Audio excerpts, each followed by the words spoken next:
daily news program from WorldLink TV presents a selection of news reports from independent and state-controlled broadcasters from throughout the Middle East.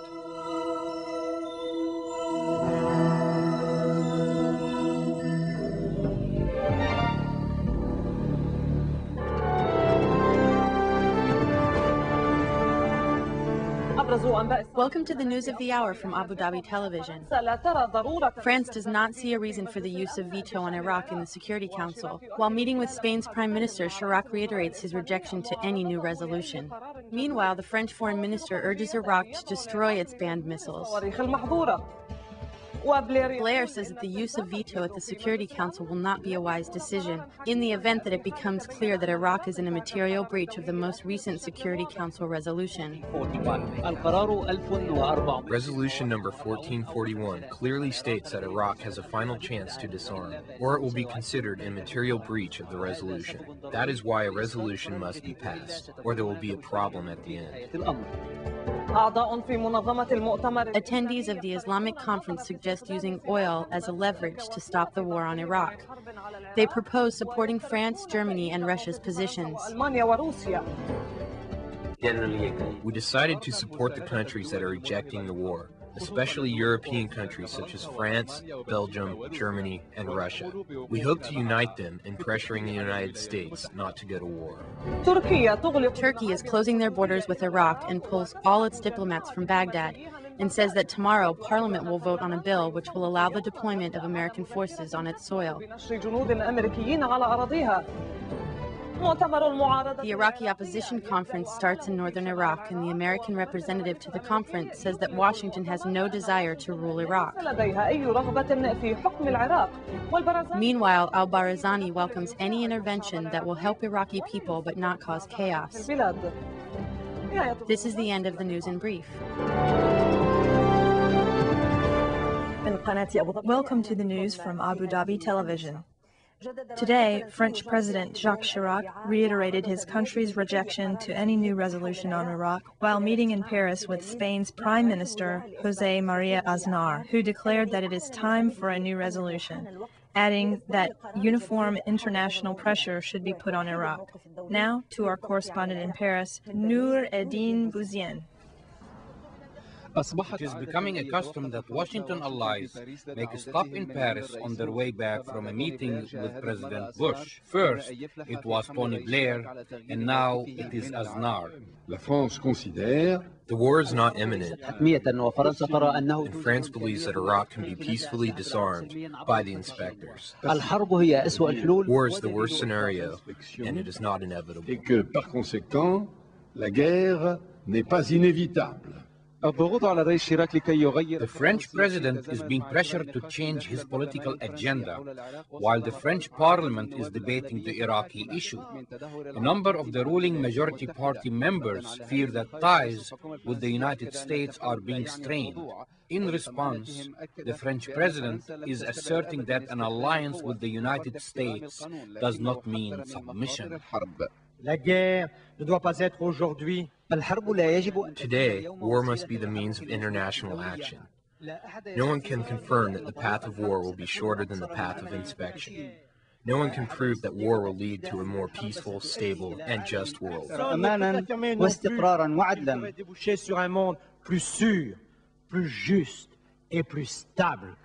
The party representatives who intervened reiterated their rejections to the military option and support Chirac's position. Resorting to veto is crucial because it will stop the war which will claim the lives of innocent children and women. It must be understood that a war will lead to instability in the region. No one can predict its dangerous consequences. This opinion is not shared by the top majority leaders, who are not eliminating the possibility of the use of force against Iraq. There are fractures between the left and the right regarding Jacques Chirac's political agenda on Iraq. Members of Jacques Chirac's own political family are starting to voice their concern to Chirac's position toward the United States.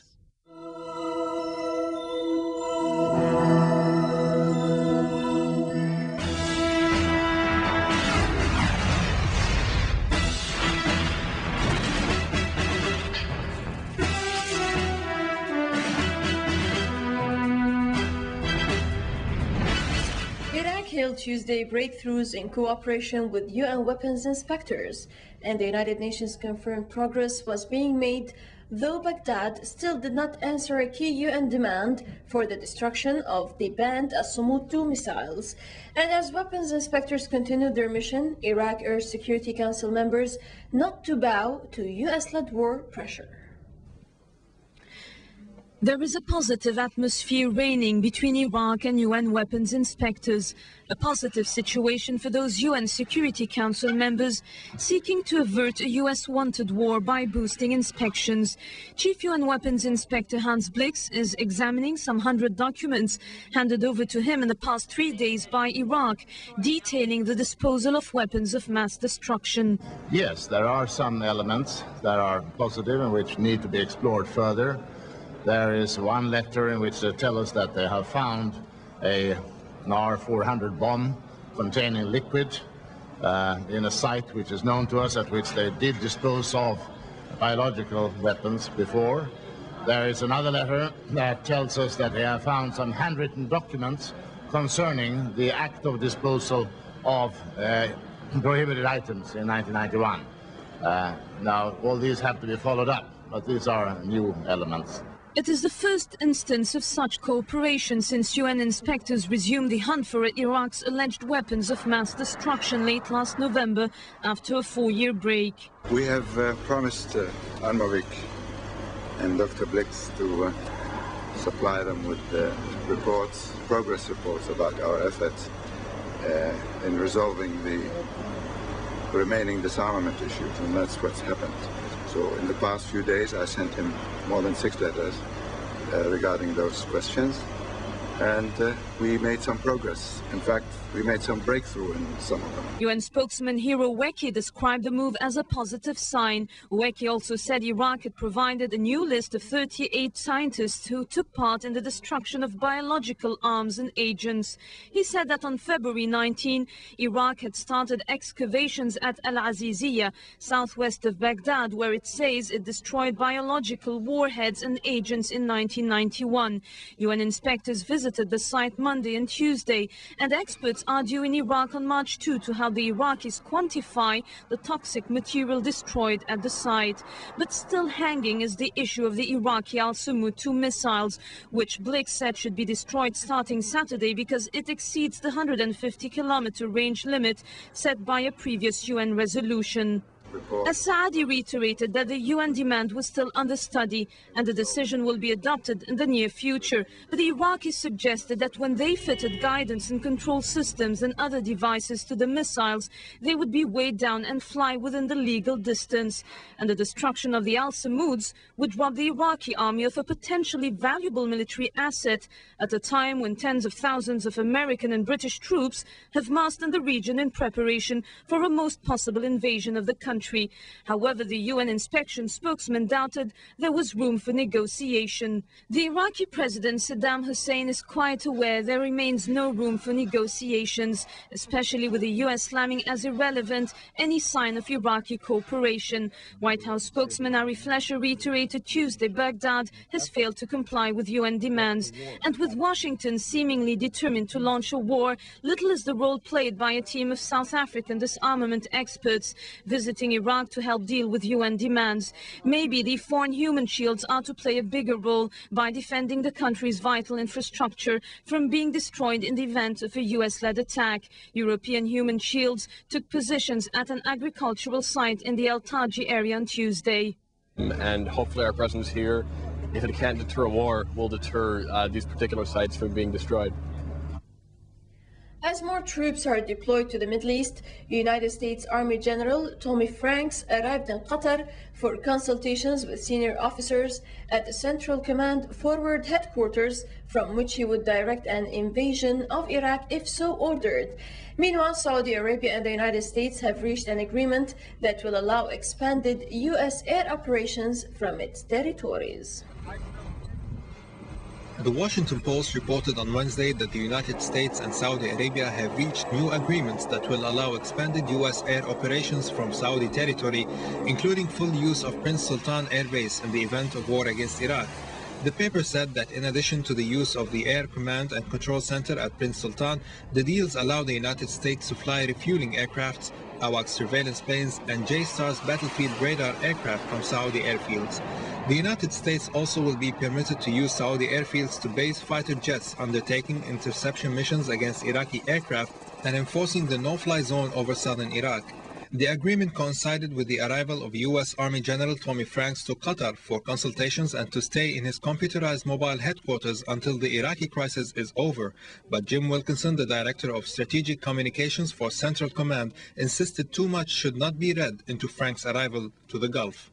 Again, as I just said, General Franks is a commander who believes in strategic surprise. The President has made no decision, and General Franks, his job is to meet with his component commanders and continue to give the President options. Everything General Franks is doing right now is in support of diplomatic actions that are ongoing. But the support of diplomatic actions are being translated into, first, military preparedness, clear in the positioning of more than 210,000 U.S. military personnel in the Gulf region and Eastern Mediterranean, and second, concluded from U.S. official statements, considering a number of 100,000 troops as sufficient to stabilize Iraq in a post-war situation, and three, the possibility of waging a summer war, an option unlikely to be preferred by U.S. Secretary of Defense Donald Rumsfeld.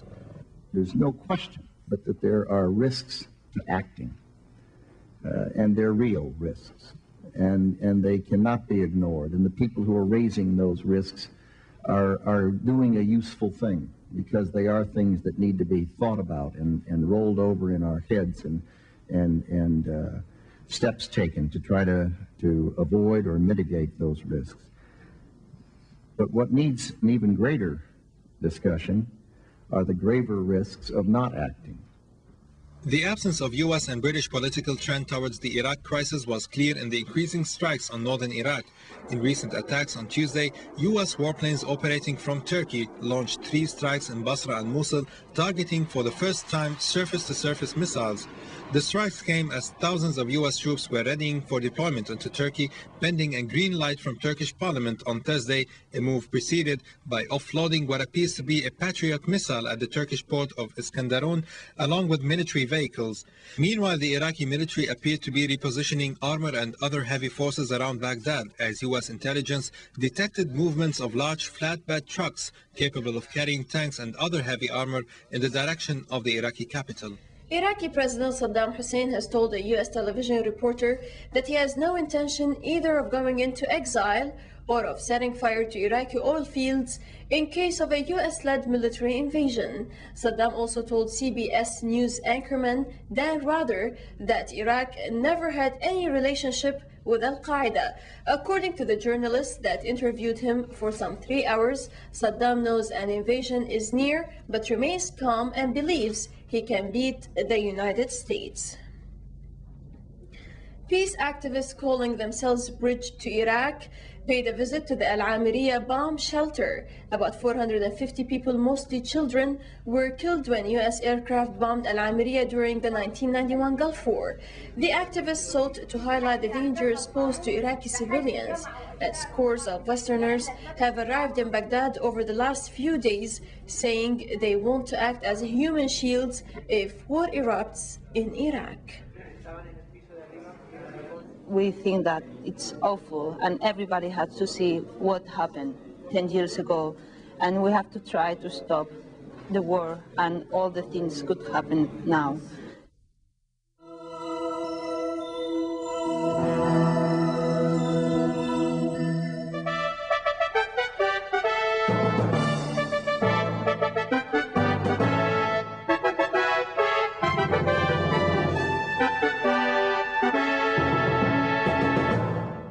The 22-member Arab League held talks on Wednesday in Egypt's Red Sea resort of Sharm el-Sheikh ahead of a summit on the Iraqi crisis, which has opened divisions within the ranks over U.S. threats to attack Baghdad. According to Arab League sources, the summit is expected to call for Iraq to cooperate fully with UN weapons inspectors so as to eliminate any pretext for military action to enforce Baghdad's disarmament. Arab League Chief Amr Moussa confirmed that the United Nations counterpart Kofi Annan would attend the summit opening. Moussa also said that Arab foreign ministers would consult on Thursday and hold a formal meeting early on Saturday just ahead of the summit. The Arab League, Egypt and Gulf Arab states assured Iraq that the summit would focus on ways to prevent a strike and not heed Western calls for Saddam to step down. The Israeli Prime Minister ousted Israel's Foreign Minister Benjamin Netanyahu in a surprise move on Wednesday after forging a new rightist coalition likely to toughen Israel's line against Palestinians. In a move clearly engineered to undermine his main internal rival in Likud, Sharon asked Netanyahu to be finance minister. However, Netanyahu, who challenged Sharon for the Likud leadership, refused the offer. Israeli current finance minister Silvan Shalom agreed to take on the foreign ministry in the coalition that Sharon began forming after his right-wing Likud party's election in victory in January. As for Netanyahu's future, it is unclear so far, but Israeli media said a senior Sharon aide had telephoned Netanyahu urging him to reconsider his rejection of the finance ministry post and leaving open the possibility that he might remain in government. Snow poured down on the Middle East for a second straight day, shutting down businesses, schools and roads in Israel, Jordan and Lebanon. Snowplows battled to clear roads heavily blocked by the overnight snowfall in Jerusalem, although the main roads leading out to Tel Aviv were largely cleared after more than 25 centimeters of snow had cut the holy city off from the rest of the country on Tuesday.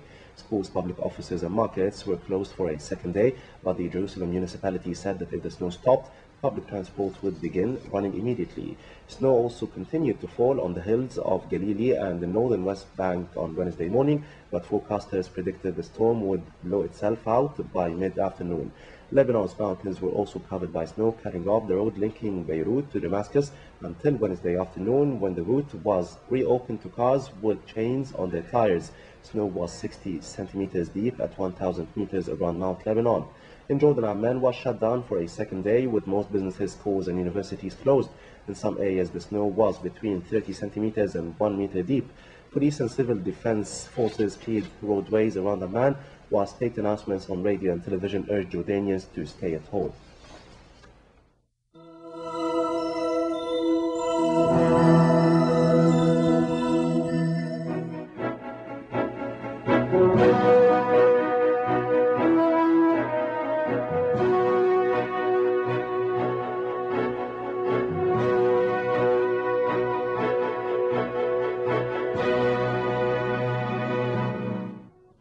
The Secretariat General of the Muslim World League strongly condemned the Israeli act of mutilating the bodies of Palestinian civilians, considering it a flagrant crime against the dignity of a human who was honored by God, alive or dead.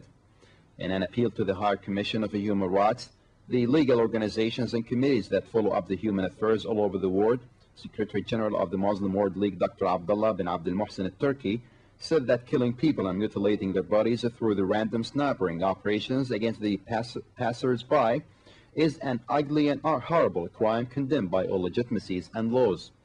Dr. Abdullah Turki called on the Higher Commission of Human Rights in the name of the Muslim people, communities and organizations to exert efforts for protecting the Palestinian people from the Zionist crimes which made the land of Palestine a slaughterhouse where the blood of tens of innocents of Palestinians is poured out.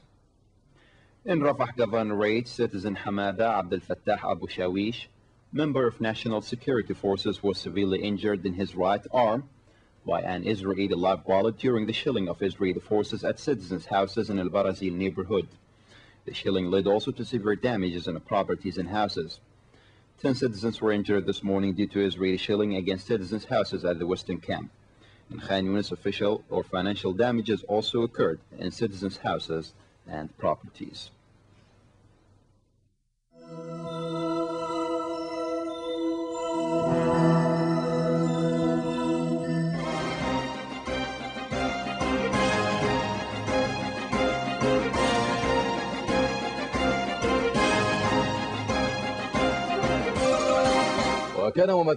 Members from the National Religious Party Mifdal confirmed that they have signed an agreement to join the National Coalition government. According to the agreement, they will get the Ministry of Housing and Construction and the Ministry of Social Recreation, in addition to a deputy minister position in the Prime Minister's cabinet and the presidency of the Labour Management Committee in the Parliament.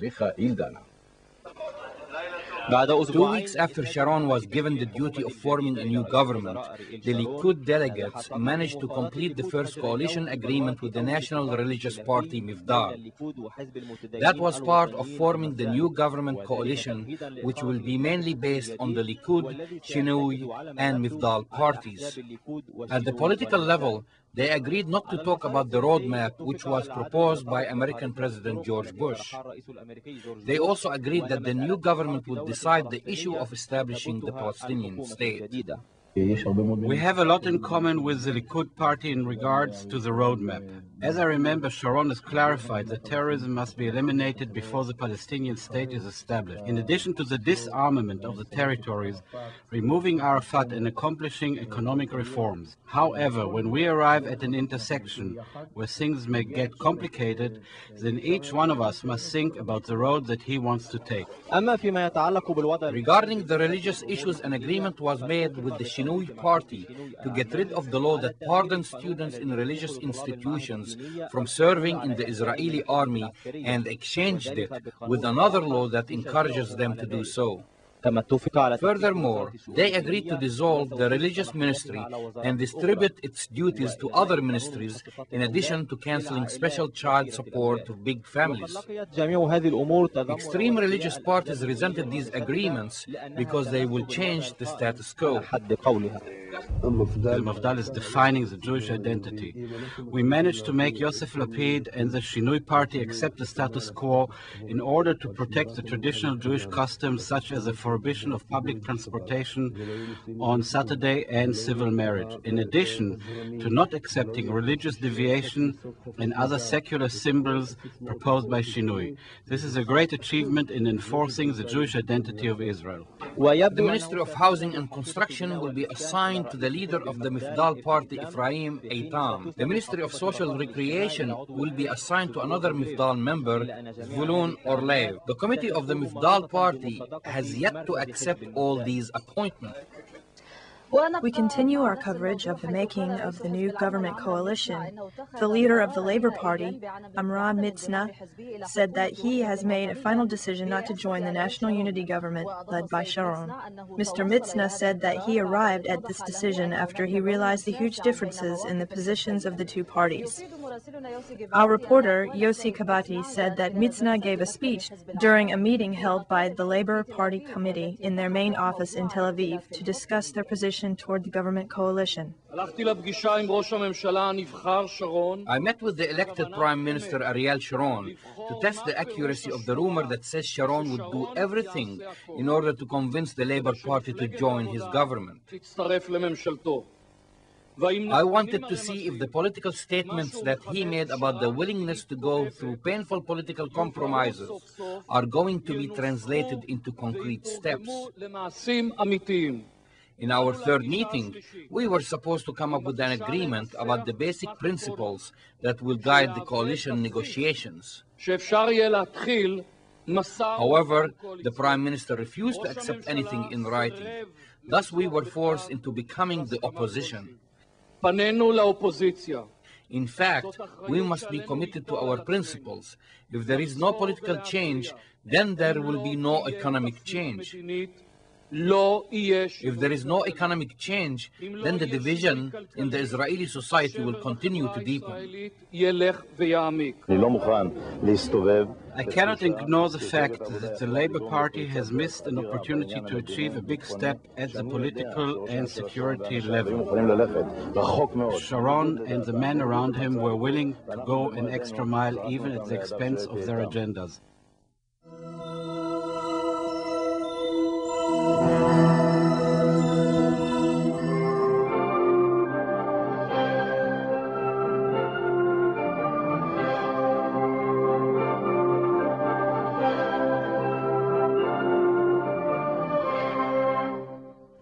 In the name of God, the compassion of the merciful, hello and welcome to Jam Network News. Tens of thousands of youths from across the southeastern Iranian province of Islam Baluchistan in Zahedan on Tuesday enthusiastically welcomed the leader of the Islamic Revolution, Ayatollah Ali Khamenei.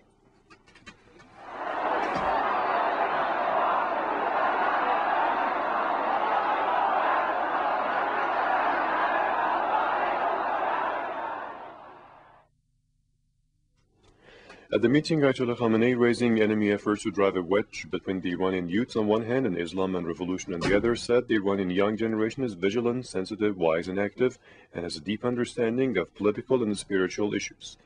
The leader further said the enemy has trained its sophisticated guns at faith, resolve, morality, and morale of the youths. Recalling the remarks of an Israeli official who urged Americans to promote vice among Iranian youths, the leader added, the global colonial and suppressive powers view popular support for the Islamic establishment as the biggest hurdle to win back control over Iran. So they have prepared massive plans to drive a wedge between youths, their Islamic identity, culture, and religion. In another development, on Tuesday, the Islamic Revolution leader met a group of the heads of the provincial tribes. In his remarks, Ayatollah Khamenei enumerated avoidance from tribal discrimination and dispute among the privileges various tribes living in Sistan-Baluchistan province enjoy, and put emphasis on further solidarity among all Sunni and Shiite tribes across the nation. The Non-Aligned Movement Summit, convened in Kuala Lumpur, Malaysia, releasing a statement, wound up its work on Tuesday. States membering the Non-Aligned Movement in their statement underlined war against Iraq brings instability to the region and asked for a peaceful solution to Iraqi standoff as well as respect to the country's territorial integrity and political independence. The statement has also asked Iraq to comply with Resolution 1441 and other resolutions issued by the UN Security Council. Lifting sanctions levied on Iraq has also been included in the Non-Aligned Movement statement.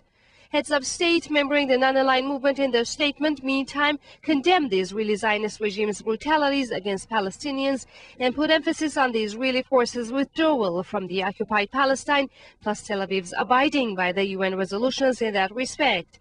Referring to the globalization trend as well as scientific and technological advances, the statement also called on the wealthy countries to pave the way for underdeveloped countries to equally enjoy facilities, particularly in areas of economy and trade. In the Kuala Lumpur statement, abstaining from use of force to settle problems and differences has been emphasized too. On the sidelines of the second day of the Non-Aligned Movement Summit in Kuala Lumpur, Malaysia, Iran's President Mohammad Khatami met and conferred with heads of state and senior officials from 6 countries. In talks with Malaysian Prime Minister Mahathir Mohamad, President Khatami opened Kuala Lumpur's next year chairmanship of the Organization of Islamic Conference, OIC, would bring about further promotion of the OIC and the Non-Aligned Movement, which is currently being presided by Malaysia. President Khatami, in his dialogue with the Syrian Vice President Abdul Halim Khaddam, asked for all Islamic State's efforts to help settle the plight in occupied Palestine. Also, in a meeting with the Cuban President Fidel Castro, President Khatami spoke on the worldwide opposition to the U.S. attack on Iraq and said the military solution to the Iraq dilemma is not beneficial to any country, even the U.S. itself. Now, a brief look at some other important news. Judiciary Chief of Iran in talks with the Archbishop of the world's Catholic Armenians, Petrus XIX, in Tehran on Tuesday put emphasis that the Islamic Republic of Iran pays due attention to the observance of religious minorities' rights. The visiting Archbishop in turn characterized as a positive step towards peace and security the initiative put forth by Iran for holding dialogues among divine religions.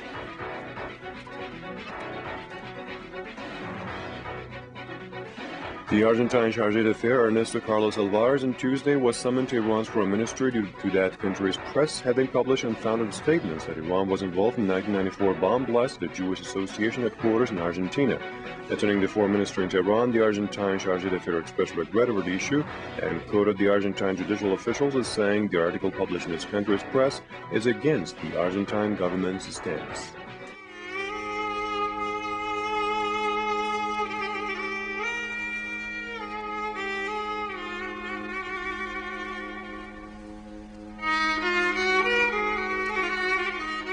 Mosaic is made possible by a grant from the John S. and James L. Knight Foundation, which promotes journalism excellence worldwide and invests in the vitality of 26 U.S. communities, and the William and Flora Hewlett Foundation. Additional support provided by Henry and Virgilia Dakin,